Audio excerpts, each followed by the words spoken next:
In this video, I will show you how to streamline your content creation process by using Claude to write and publish blog posts directly to your Shopify store. This integration is a massive time saver for e-commerce owners who want to keep their sites updated without constant manual copying and pasting. To get started, open your Claude chat window and look for the small plus icon located inside the typing bar.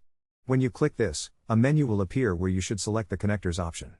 From there, locate the Shopify integration and toggle it to the on position. This essentially gives Claude the permission it needs to communicate with your website. Once the connection is active, it is time to craft your prompt.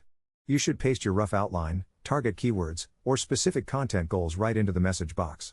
A great way to phrase this is to tell Claude to write a 600-word SEO-optimized blog post about your specific topic using your chosen keywords.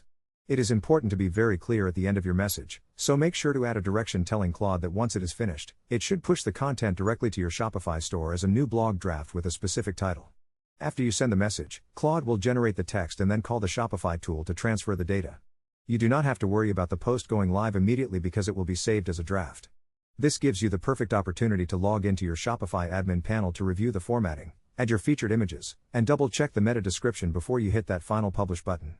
Using this workflow allows you to focus more on strategy while the artificial intelligence handles the heavy lifting of writing and technical uploads. Thank you so much for watching, and I hope this helps you grow your online presence.